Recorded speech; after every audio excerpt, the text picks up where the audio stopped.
good morning for Rotation Nation, or evening or afternoon, or wherever the hell time it is where you're at. Time's an illusion. Time zones exist. Time's a wave, it's not an illusion. I am joined here with Bobby. Hi, I'm tired. And Miss Becky. Hi. And Angie's ghost, because she's not feeling super well. Yeah, so she's here in spirit. She's in a separate room right now. She has chosen to abscond from this episode, even though this is like her favorite topic. Yeah. She can hear us and she'll yell at us if we get it wrong, but she's not here. Like the angels above us. If she hears, maybe she'll hear our voices. So I want you guys to imagine, let's say you and 6 of your friends go camping. Fuck that. Anyway. He would never go camping. Yeah. So you and 6 of your friends go camping. You're out in the middle of the woods, pretty off from civilization.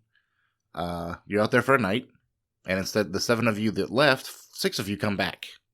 And you call the cops and say, hey, Bobby didn't make it back. Of course, it's me. Sure. But yeah. Bobby would be the one that wouldn't make it back if we went camping. Yeah, Listen, of course. Bears wouldn't be cute looking if they weren't meant for pet. It would be like whatever expensive hair product he uses, we just throw it at the bear, Yeah. and he just runs straight at it. Oh, absolutely. But can you imagine the cop's reaction if you told him, yeah, my buddy was here, but he's not here anymore, and we don't know what happened to him? You guys killed him. You done look like you murdered somebody. That's pretty much what they're going to think. So that happened in 1975 to a gentleman named Travis Walton. Travis was 22 in 1975. Kind of a wild man, lived in a town called Snowflake, Arizona. He liked to ride dirt bikes, and he was just kind of your redneck, crazy, do whatever. There's a story about him where him and his buddies are riding down the road, and a bear comes out of the woods. Mm-hmm. And rather than drive past the bear, Travis jumps out of the car and chases the bear back into the woods. Just to kind of, he was that kind of dude that just wants to see what's going to happen. I don't listen to Joe Rogan, but I was listening to Travis Walton talking about it, just being interviewed, and I was like, this man is grizzled as shit. He is. He's just that kind of macaroni and cheese. Old school, manly man. Just kind of, when you think about guys in the 60s and 70s that just did that kind of shit, he was that guy. Yeah. Worked manual labor. They were, him and his crew were loggers. They got this huge contract to go off into this huge national forest and log these trees. So it's him and 6 other guys. He has a crew chief whose name is Mike Rogers. He's kind of the guy that coordinates everything. Like, hey, we're going to go off onto this section of wood, cut down these trees. He told the guys, all 6 of them, this is a huge contract. We don't have a lot of time. There are going to be long, hard days and short nights, but we got to get this done. Wasn't it like controlled burning that they were trying to do? They were cutting down like different parts of the forest just for burning purposes? What ends up happening is they're logging for a logging company, but they take all the shrubbery and stuff and they stack it in piles for the controlled burns for the forestry service. So what happens is they take all the limbs and the short stuff and they stack it in these huge, basically, piles of wood. And when the conditions are right, the forestry service comes in and burns, because you don't want to do it when it's dry or windy because you burn the entire landscape down. I mean, you, like here, for example, Chattahoochee Bend always has those notices out that say we're about to do a controlled burn. And it's generally on nicer days where there's at least been some rain, but not consistent amount. But here is a little bit different than out there, whereas you think Arizona, how arid it is. Yeah. Control burns here, you can kind of do it kind of anywhere because the humidity is always so high here. You can pretty much just control burn whatever you want. There, it's a little different. You control burn on a bad day in Arizona, and you burn down Arizona. Like all 6 houses that are not made out of mud. Hey, they're building a Disney community there. Are they? Uh-huh. Yeah, they're in the middle of the fucking desert. But you think about like control burns in Yeah. California, or even those accidental wildfires that just get out of hand from somebody flicking a cigarette. Yeah. Imagine that in Arizona. Same scenario. True. So they're really particular about when they burn. So Travis and these other 6 guys are up in the woods. They're doing logging. I think it's like their 2nd or 3rd night up there. They decide to, they just call it a night and they decide to leave. So they're driving back, and this is in a huge national forest. So there's not like houses. It's all just like logging roads that are cut through the forest. So they're driving back and they see a light off through the woods up to their right. And it's kind of an orange glow. And it's they all kind of notice it one by one, but none of them really say too much about it. It's just like, okay, there's lights, They're whatever. fucking tired, a long day. Yeah, they've been out logging all day, running Yeah. chainsaws. Like, these are no nonsense lumberjack guys. I think what he mentioned in that Joe Rogan podcast is they thought maybe it was hunting season, and they thought the lights were probably hunters setting up for the night or wherever in order to hunt whatever was out there. That's the second thing they thought. The first thing, one of them in the back of the, because they're all driving in Mike Rogers' truck. The first thing one of them says, "Oh, it's a full moon tonight. It's just the moon." And one of the guys looks out the left side of the truck and he sees the moon up there, and he's like, "No, I can see the moon. That's not the moon." Mm-hmm. And then they're like, "Oh, it must be hunters out here. They may be hunting elk or caribou or bighorn sheep or whatever." And they're talking about it, and they're like, "No, that would be a huge fire to put that kind of light out." So they kind of all decide to go take a look, see what's going on, check it out, make sure it's not a forest fire. So if it is, they can call the people. And they drive up there, and they drive up this other ruddy, it's just a forestry road. So it's not like it's paved or concrete or anything. Nobody really goes up there other than the Forestry Service.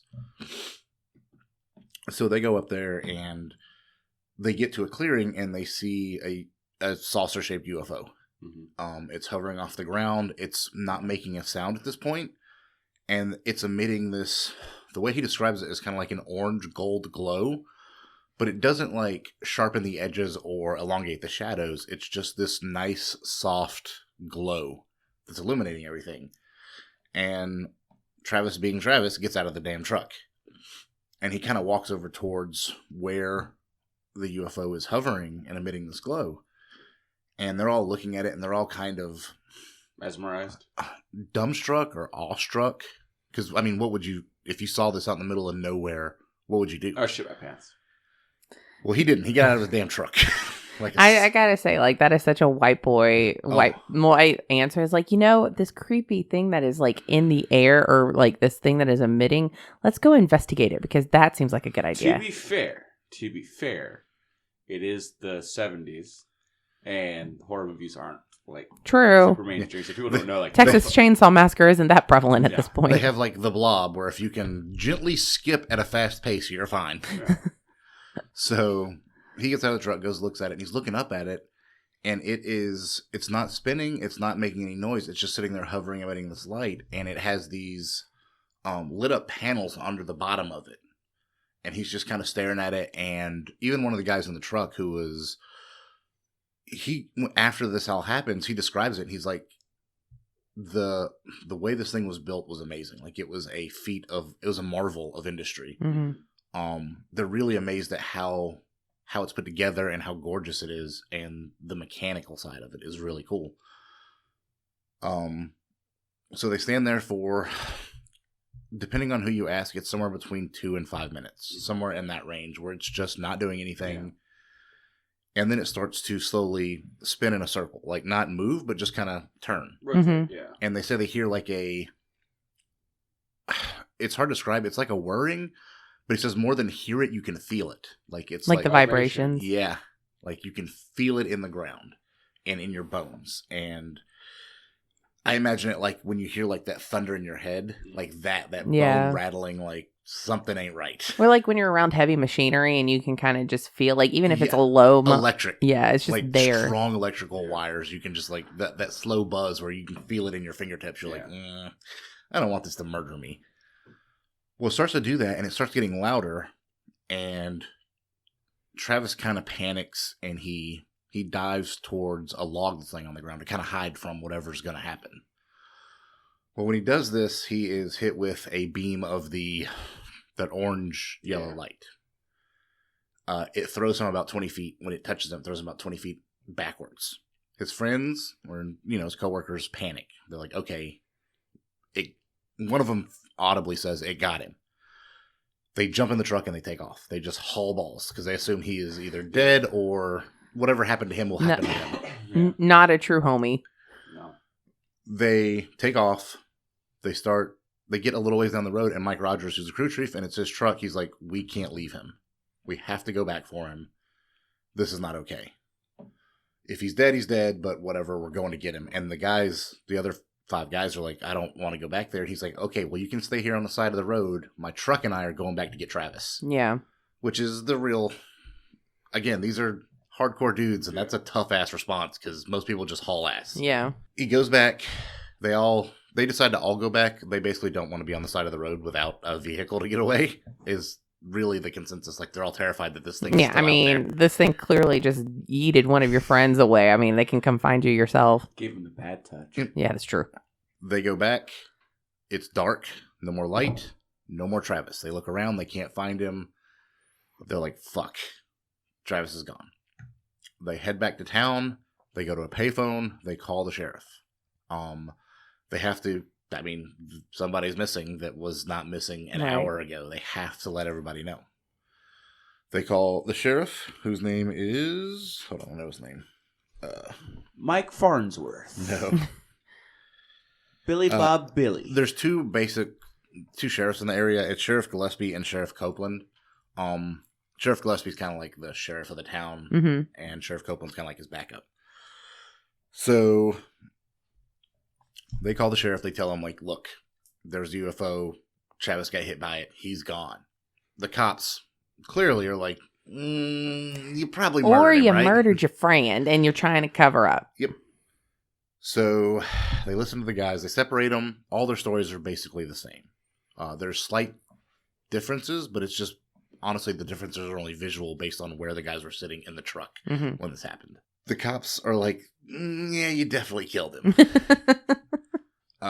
They take the guy's stories, let the guys go home, whatever, get changed. They go back up into where this happened and start searching. While they're searching, one of the guys, Ken Peterson, who is one of the guys that is part of the crew, there are 3 gentlemen up there with the search teams that are wearing like red vests, and they have what they describe as metal detectors, like on the ground, and they're kind of searching the area. And Ken goes up to me. He's like, "Hey guys, what are you guys looking for?" And one of the guys in the red says, "This is we're testing for radioactivity. They're looking for if anything is radioactive." So Ken's like, "Hey, we were all in the area. We're probably all radioactive. Can you run it over me?" And he runs it over him, and nothing. And Ken's like, "Oh wait, we went home and changed, but all of our work helmets are in the back of the truck, which was here the whole time. Can you run it over the work helmet?" Yeah. Guy says, sure. He goes and gets a work helmet, and the counter on the detector just pings all the way in the red. Shit. Hard right.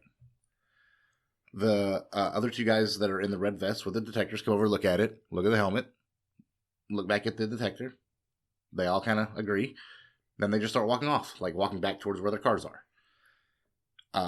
Ken's like talking to him. He's like, "Hey man, what does this mean? What should we do?" The guys don't respond, don't say anything. They just keep walking. Ken's like, "Okay, what the fuck?" Was the ground radioactive, or was just the helmet? So far, just the helmet. That's as far as we know. Okay. Ken, who's like, "What the fuck? What are these guys doing?" Goes and gets the sheriff. And he's like, "Hey, what are those guys with the radioactive detectors looking for?" And the sheriff's like, "What the fuck are you talking about? I didn't order any of that. The only people are here are people I ordered out here because they're the only people that know about this." Right. And Ken's like, "Well, they just left. They were just here. They tested my helmet and it came up, it spiked the radioactivity meter. Who are those guys?" The sheriff has no idea.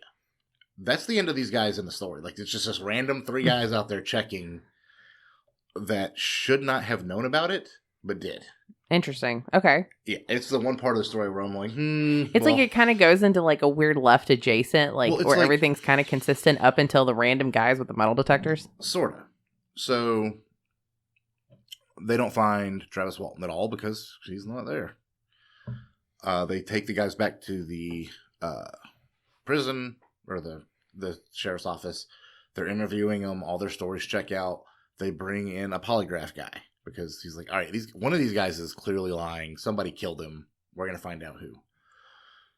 They all pass the polygraph. One of them doesn't fail. It just comes back inconclusive. And all their stories are the same. The sheriff has him focus, has the polygraph guy, and he brings in the best guy in the country who has about a 96% accuracy rating. We know now polygraphs are not admissible, blah, blah, blah. There are ways to beat it. I'm not sure that 6 guys in bumfuck Arizona could have beat it in 1975. Just throwing that out there. You're just saying that they weren't practicing at home how to like beat a Yeah. polygraph test? Absolutely. I mean, who doesn't do that on a daily? You know, I totally sit there at my own house and I'm like, let me practice like my breathing. Yeah.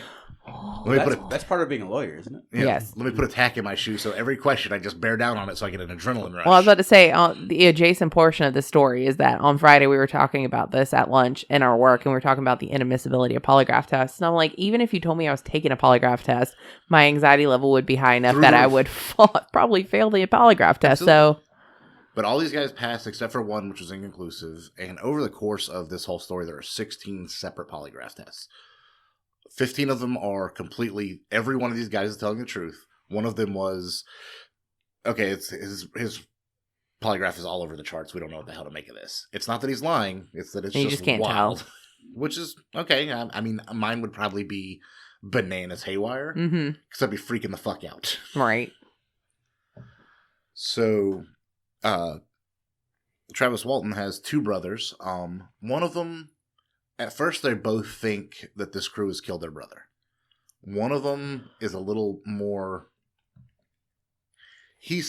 The story is he's seen some things out in the woods, like craft and stuff, flying around out there, because it's not uncommon in this part of the world. That he's a little more Open to this idea. kind of believes them. The other one is sure they murdered him. So what he does is he drives, even after the search party is broken up the next day, he goes out to those huge brush piles and starts digging around in them. Because he's sure they've buried him under there because they don't know how long it's going to be before the Forestry Service comes out and burns. And his assumption is that he'll be decayed by then, and the only thing that'll get burned is bones. So he's up there for 5 days straight, hunting through these brush piles, trying to find his brother. Because he's sure these guys have murdered him.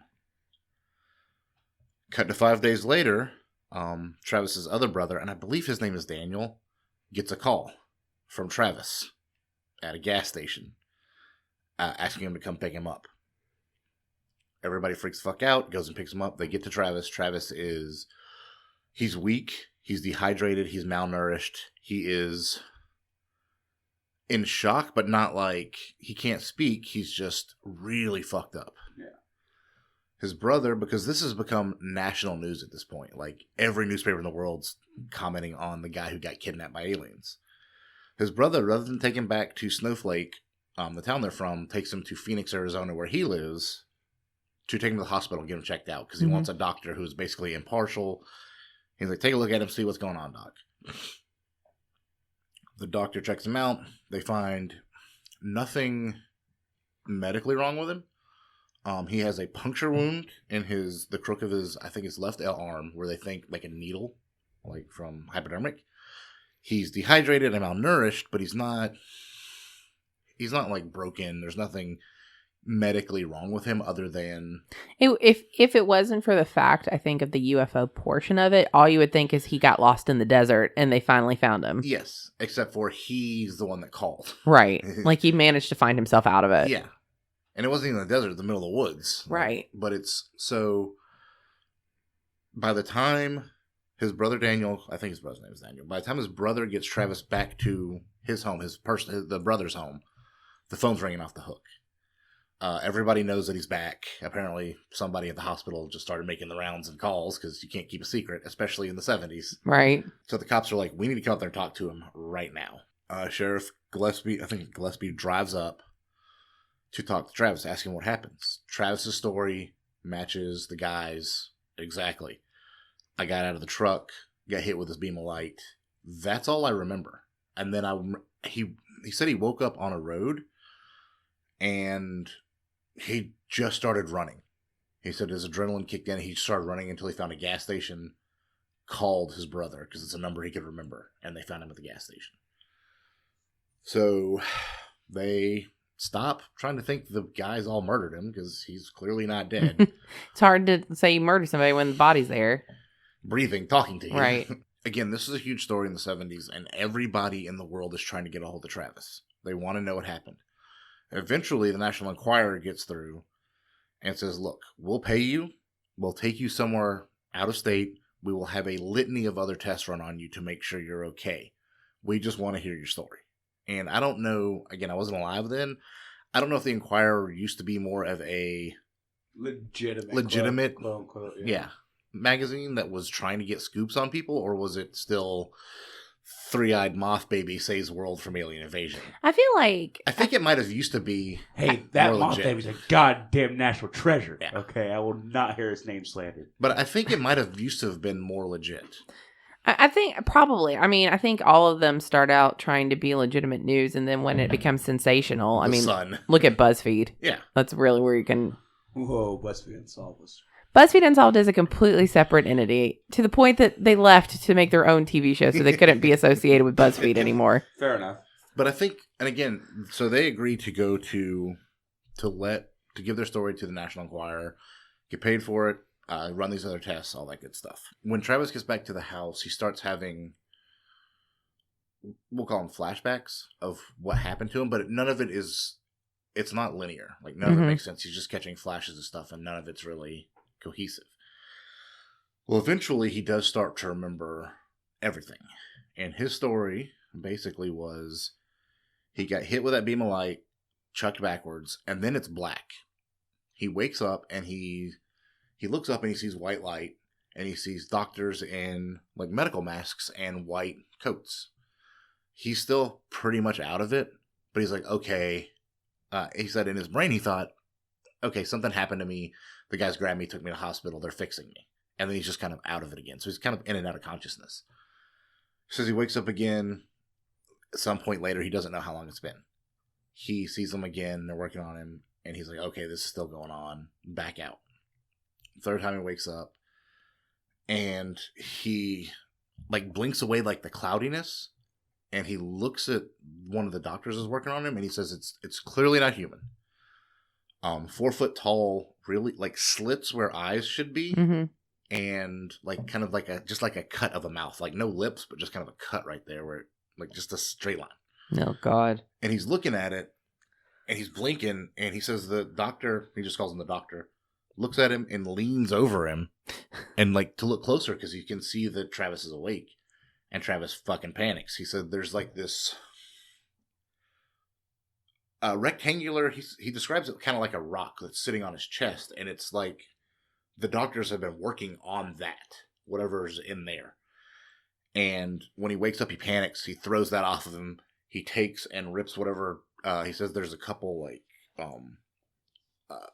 Kind of like IVs. IVs or something, just cords or whatever that are in him. He rips them out and he pushes the doctor. When he says he pushes him, he's like, there's no resistance. It's like pushing just like one of those clown things that you can punch and it just comes back up. He's like, there is no resistance at all. Pushes him out of the way.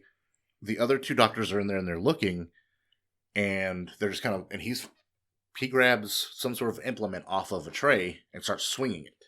And they're watching him because he's freaking the fuck out because, you know, who wants monsters working on them? And they walk in a room to the left. And that's the last he sees of them. He panics. He's like, I don't know where the fuck I'm at, but I gotta get out of here. Goes out, hangs that right, doesn't go into the room to the left. Farther down this hallway, there's a room to the right. And he goes in there, and he says it's a smooth room. Everything's flat. There's no, like, seams to anything. Everything is smooth, like it was printed. There's nothing in here. There's no windows. There's a chair in the middle of the room. So he goes and sits down in the chair, or he goes and looks at the chair. He peeks around it to see if there's somebody driving. Doesn't see anything. He sees the chair. He sees there's buttons on, like, the arm of this chair. So he starts pressing them. And they're not, like, we say buttons. He says they're just, like, smooth, like, indentions. That's really it. So he starts running his fingers through all of them. Nothing happens. He's freaking the fuck out. He looks up back towards where he came in, and there's a man, a human, walking in. He says it's a human in, like, a spacesuit. And he's overjoyed, like, overwhelmed with just, thank God, this guy's here to help me. He's going to get me out. He starts talking to him. He's like, hey, man, I need to get out of here. I need to go home. How do I get out? The guy's not responding. The gentleman in the spacesuit is also not, he's looking towards him, but not at him. It's like he's looking off above him. And that's it. He never responds, never talks to him, never actually makes eye contact with him.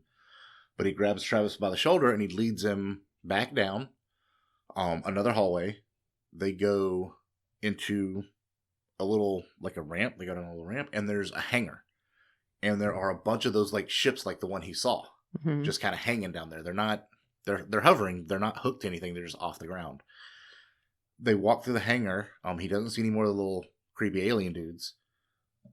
They go into another room where there's 3 more of the, astronauts? I don't know how else to describe them. People in spacesuits. And they sit him down. They don't really help him. They don't do anything but move him there.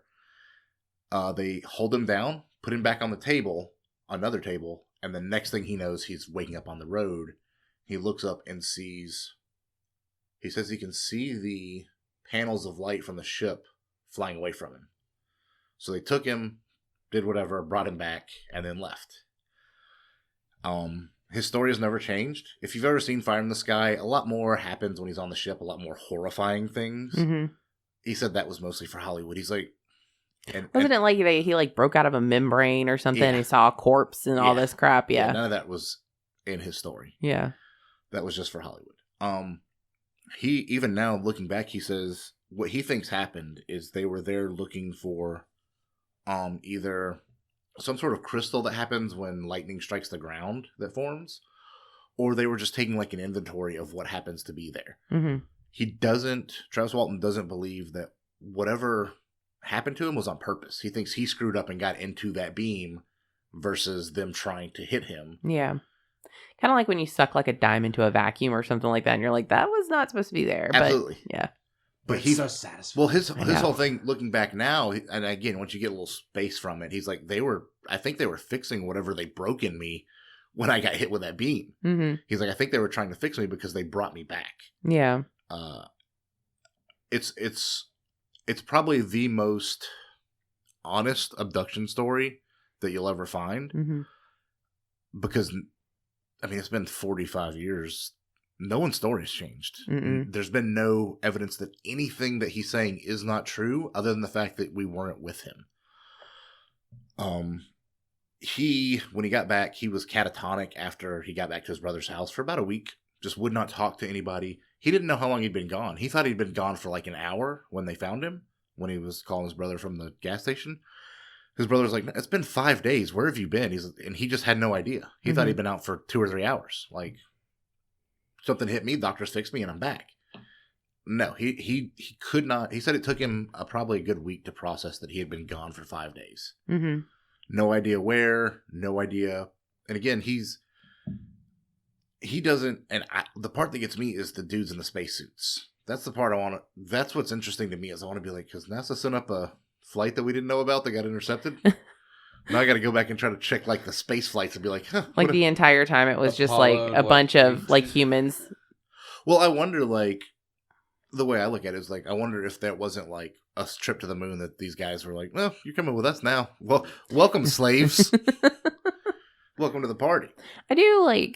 What I do like about the story is that it is a very consistent story, and it doesn't feel like it has been over elaborated on. Like, you don't have this whole like, they stuck something up my butt, they tried to mate with me, anything like that. It just is like, I woke up, I didn't recognize what they were, I felt like they were doing something to me, and then suddenly I was back home. Yeah. So I wonder like what that, medically I'm curious, is like what that box thing was on his chest was. I don't know if it was like, again, maybe they were like maybe he got hit with like a huge dose of radiation. Yeah. And maybe they were like, we can remove that, no problem. You'll die if we don't. And maybe they were just fixing it. So my thing with the space dudes, let's hear me out. Oh, God. There you go. This isn't a pussy joke, it's legit. Okay, so hear me out. Maybe it's one of those, maybe it's a not unmanned, but like moon mission we don't know about. We don't know what country it is. But like maybe something similar happened when a tractor beam hit. Fucked them up, even worse because they're in space. They can only fix so much, and they're kind of like mindless drones. And they're not slaves, but, they just help out. Sure. And their brains are gone. It could have been that. It could be that there was just a projection, like a suit to make him a little more calm. Maybe that's why it didn't speak and didn't, attack him or anything. It was just because it was like, all right, let's calm this guy down. Maybe that's what those 3 other aliens went and did. Like, he's going to freak out and murder us all. Yeah. Because that's what they were, that's the thing that Travis Walton said. He's like, when I pushed him, it was like there was no musculature, like no resistance at all. Like, I felt like I could have killed him by hitting him with anything. Well, I'm sure that in their mind, they're like, we've kind of fucked up at this point. It's okay to react. It's no big deal. Yeah, And they could have sedated him for all we know. Some weird sedative that they have. Well, so the way it's described, the way it sounds to me is they're literally scientists. Yeah. Like if we sent scientists out in the woods to like catalog a bunch of stuff and like they're checking out all these mushrooms and in the process they accidentally like stepped on some weird mouse's leg and broke it, they would just reset it, heal it, and let him go. Yeah. I mean, everything about this isn't like, it's horrifying to think that there are entities out there that are, just kind of cataloging Earth, but that they were, I don't know, cognizant or kind enough to be like, oh, oops. Well, and it's also that Our bad, homie. Also to say, that's sort of that area, especially too, you would expect if you were to be, I guess, discovering what could be out there as an alien, that would probably make a lot of sense because it's Arizona. I mean, that's a high populated area where people say they see unidentified objects a lot. Well, you can see them better too because there's less light pollution. Yeah. The light pollution's not bad, and then a lot of it is flat. You get patches of forest and stuff like that, but most of it is flat, so you do get a lot of more visual aid to see these things, other than like here where everything's kind of in like we're hill country. Yeah, real different. Nothing but trees and hill country, baby. Right. We can't see the sky. Right. So it makes sense that especially like places like Arizona, I feel like with so much there that it's a lot of it is very uninhabitable. Yeah, sparse. Yeah. It's a lot easier if they are doing some sort of experiment. That would be where you would want to go, where it's not heavily populated by people. Yeah. Also, they probably tried coming to Georgia once, and someone saw and started shoot banging at them. I was about to say that's if you true. Think they don't shoot in Arizona. Yeah, it's about the same there. Yeah, but I'm saying, like it's more concentrated here. But yeah, I mean, I really think about it like the way he describes it, and the way that if you take away the abject terror of being abducted.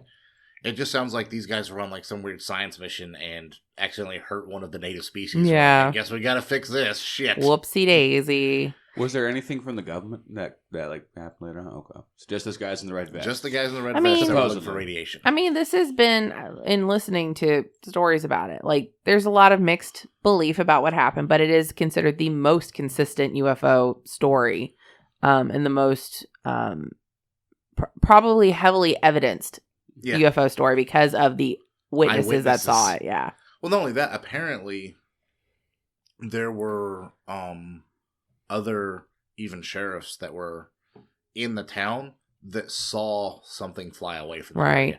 Like there are a ton of eyewitnesses from people that saw the thing fly away at one point. And it's just like, okay, well, there was a craft. Travis Walton disappeared.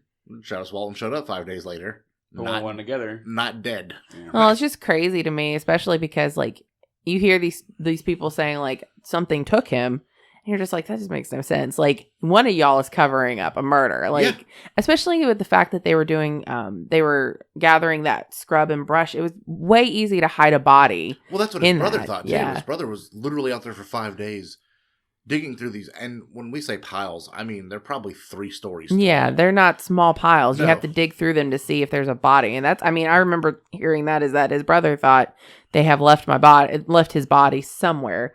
That when a controlled burn happened, it would cover up the evidence of what happened to him. So even after, it took Travis and the guys a little while to get back together, but they actually did get back together, and it was probably about a month after he got back, and they were all really apologetic for leaving him, and he was pretty much like, you should have left because this could have happened to all of us. Yeah, like whatever hit me could have hit all of I you. was the dumbass, and y'all were fine. To the point of where like they don't keep in touch. These guys aren't like friends. Yeah. One of them, Peterson, I believe. You can go see his interviews online where people talk to him, and he's an old man now, and he still breaks down in tears over feeling ashamed that they took off. Mm-hmm. And it's heartbreaking to see. But even then, like, I would assume most of my friends would haul ass, and I'd probably want them to. Like, please don't hang out with us. Whatever this is, don't get hit by it. And I really do feel like they were just doing like a scan of the area, and he just got too close and got hit with whatever that was. And with the whole like running thing, that's a fight or flight response. That's something you can't really help. Either you're gonna Well, stay there and try especially- to smack it, or you're gonna fucking run. Well, especially like It's a the hovering ship Yeah. that just lasered your Yeah, buddy. yeah. yeah. What are you gonna I don't know if I would. I have weird fight or flight responses, but I feel like if I saw something like that, I'd be like, I'm hiding. I'm not going near whatever that is. Or I'm getting the fuck out of there. Like, there's no other explanation than you need to get the fuck out of there. So, fun fact: I get angry. Mine is Oh always my- fight. I get very. I don't like the angry. flight I will, like I I'm said, just reckless, I it just guess. depends on like the circumstance. Like if somebody, like if Angie was getting hurt, I probably would beat the shit out of whatever it was. If I'm in the woods and there's a flying fucking saucer at me, I'd be like, I gotta get the fuck out of here. I cannot fight that. I think it's the Unga Bunga caveman side of me coming out because I don't ever press it so often. Like You triggered swinging, my flight or fight response, and you I'm know, a swing flightless these, bird. you know, Yeah. swing these nuts at your face and beat the shit out of you. But the thing is, like, I can't. My flight or flight is almost always fight. Just bear through whatever it is. I don't know what it would be in that situation because That's what I'm saying. I don't know how you fight a UFO that has lasers. Rocks and sticks, baby. We're about to go like David versus Goliath. Like, Yeah. ooh, ooga It's gonna hit booga. the one fucking panel and just like crashes. Yeah, and shit. it turns out that was the thing that ran the actual Yeah. spaceship. See, and I wonder about that with the with whatever that beam is, whether it's particle beams or electrical or radioactive or whatever. You hear those other stories where people are driving and a ship passes over them or whatever, and everything in their car shuts down. Yeah. I wonder if it's some sort of electrical / radioactive particle beam that just, screws up everything. Screws Well, with and the thing is, like- permanent technology. I'm thinking to myself, like, it says radioactive, but for all we know, it reads radioactive in our world, Yeah. but it's our not universe. radioactive To them. To them. Yeah, but it may screw up our cells because of the way they're formed. Right. Like, you think we're carbon-based life forms, maybe they're not. Yeah. Right. I mean, maybe they're, granite-based life form. I mean, we don't know. Right. It's just a whole different thing. But, yeah, That's it's just, Jell-O. it's just really weird that that's the one abduction story that I've ever heard and stuck to, and I've read the book, I've seen the movie, I've listened to a lot of Travis Walton's interviews. His is the one that I'm like, that dude got taken up by Is a the movie ship. any good? It's on Hulu. The movie is fantastic, but it's not. Accurate. The first half is right. Yeah. The second half, where he's on the ship, is done up for Hollywood. Yeah. Which is fine. Like, Yeah, I you get have it. to It's a make movie. money. Yeah. No one wants to see these nice, caring doctors drop a gentleman off near his home. Fun fact: the director also directed the third Mighty Ducks movie. I was about to And say, it it's not sucked. like Touched by an Angel where you're like, I've been healed by the aliens. Yeah, no one wants to see you drop somebody off at a rehab center. It's boring as shit. Which is basically what they did. They Right. took him up, did rehab, and dropped him off at home. Well, there a few years ago, I was reading that he was on the show Moment of Truth where he had another lie detector test. Fuck's moment of truth. It's a Fox TV show. It was a game show a few Oh, years ago. Of okay. course, it's like that one and done season. And he was on there, and they had his polygraph had come back that he was lying. But I was telling Angie about it, and she made a great point that after a while, like it's been 40 years, you start to self doubt yourself. Maybe it didn't happen. Maybe what I saw wasn't what happened. Maybe there were real doctors, and I just hallucinated it all. So. And plus, you do it up for TV anyway. So there's. It's also a polygraph test on a game show. Well, and that's what I'm saying is it's like you got to look at it from both ways. Like the polygraph in the 70s, and then you got the polygraph now. Everybody, they're just so inconsistent. But, to me, if you're going to stick with that story for that long and you don't effectively seem like you knew how to lie to begin with, it just doesn't make a lot of sense. Travis, you should have gone on Maury. I'm just saying. Not only man that, just but knows. this whole thing happening ruined most of these guys' lives. Yeah. Most of them drank themselves to death. I mean, because, some of them, their families basically disowned them because Yeah. it's been rough. They made no money off of it. It was just a nightmare from the jump. Yeah. So, it's not like this was a lie to gain notoriety. If anything, these guys became infamous versus famous. Yeah. Didn't get anything out of it other than a rough life. Well, it's the same thing with people in the military. You fucking see you see a UFO or whatever. You see something weird. You don't say you see something. Well, you mention it, but you don't fucking after they say okay. After that, you don't bring it up. Well, Right. so the one case where it didn't was David Fravor Yeah. with the Tic Tac UFO, and he had video of it. Yeah. He's like, here it is. I seen it. I think. We tracked it. And I think it's becoming much more acceptable in this day and age to say, hey, there's something out there. The Pentagon says they have a UFO. Exactly. Like, we're at this point in life where, people are a little bit more comfortable coming out and saying, hey, I had this experience. It's just to me, it's unfathomable to believe that we are literally the only life out there, that we are either the most advanced or the least advanced. And I believe we are probably in the middle somewhere. Also, we have these. Sorry, listeners, I'm holding up my cell phone. We also have these now, which make. It makes it easier to connect to people who have either had similar experiences or have information about experiences like that. Filming it too. Yeah, yeah, like the Arizona lights or whatever. That was fucking one. The Phoenix lights. Phoenix lights. Yeah, that was on a fucking like camcorder. Yeah, the quality is shit. This is like, and you put on this now, like you'd be like, you could actually tell, like, oh, I was on weather balloons. And that's the thing. Now you have high definition cameras at all points in your life. At this point, it's going to be hard to fake a lot of that. Oh God, it's so bad. This is. Speaking of high def cameras, now it's just weird. We just got a new building for my work for my job. Mm-hmm. There's so many fucking cameras. Like I'm in the break room. Oh yeah, we're in the break room. And there's a camera out there, and we're not supposed to fucking use tobacco products inside. Yeah, but I'm also not gonna go fucking walk. It's fucking 20 degrees outside. Yeah, I'm going to use my Juul in the break room. Well, I'm looking at the camera and it's like this. I'm like fucking whatever. Well, I was gonna say like we live in a very supervised, surveillanced world now. Hey, it makes my job a lot easier. Yeah, what is privacy nowadays? Well, it's that, and then so I do an episode about that. Let's do an episode about privacy. Yeah. Elon Musk has a quote that the universe is roughly 13.6 billion years old. If human life had developed 10% later along that timeline, we wouldn't have developed at all. Yeah. There would be no consciousness on Earth the way we think of it. Yeah. At all. So to say that, I'm not saying that we're alone in the forest, that whole thing. I think life is it's really a really complicated coin flip of the universe lining up and the molecules and everything not happening to destroy it. We can't have another moon hit Earth and us survive. We can't have another extinction like the dinosaurs. We're screwed. So the fact that we're here is amazing. Yeah. At all. That's I think it's Carl Sagan. I feel like it was Carl Sagan that said that. We are so lucky to be born. It's a long quote, but basically it's effectively saying we are lucky. We are the lucky ones that got born because there's millions and millions of us that were not born. It only took a minute. It was just literally a second that our life was decided upon. God damn it. I feel like fucking pro-lifers have fucking coined that. I've like stolen that shit. Probably. God damn it. I mean, but I don't know. I saw that Choose Life fucking license plate on the way here. I know. Well, it's sort of, but it's like at the same time, it's like there are the effects of what we've done in the world, I guess. Oh yeah. Like who ends up being here? Like if Hitler hadn't been born, have a completely separate way things may have gone.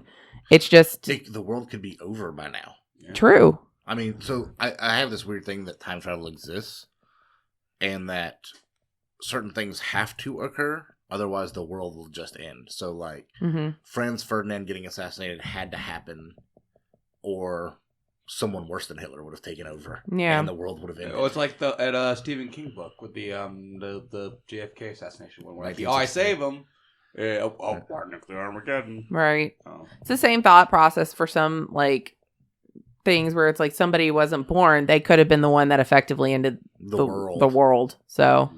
He created the neutrino bomb that actually created a black hole that sucked us all in. Yep. The end. But it is what it is.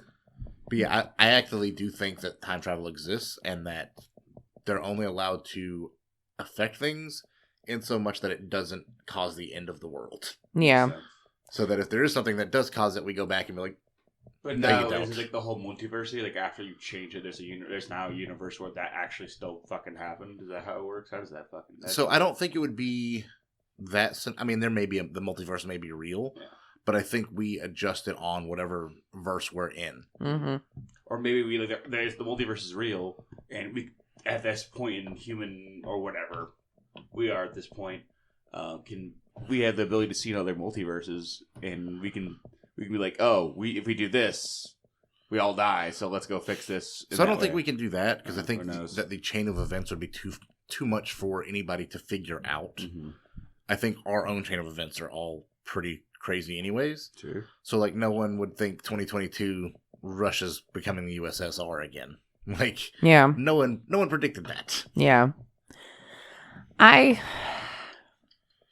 feel like I don't have enough brain cells for an existential crisis today, so Oh, I went through one last night at work. that's nice. That's how my view on time travel is. We have it, but we can only use it insofar as to not. Well, I like the world. quote. There's a quote in Critical Role where one of the characters says, "Time is a weird soup," and it kind of makes sense if you think about it. If you don't think of time as a stream or a river, but rather a lake, like there are just separate points that are affecting things that are occurring at maybe a different time period. So I think time is a wave. I'm pretty sure that's how.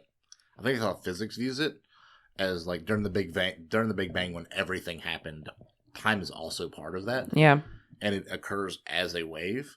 So if you can Ride it.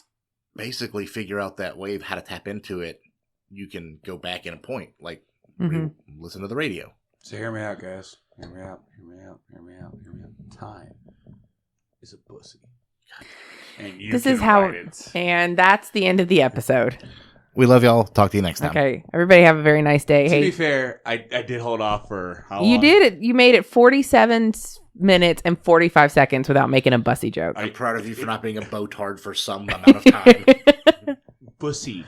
All right, bye guys. Not bussy. Bussy. Say it right. You say bussy, it's like the fucking TikTok voice lady. Jesus Christ. TheFreeRotation.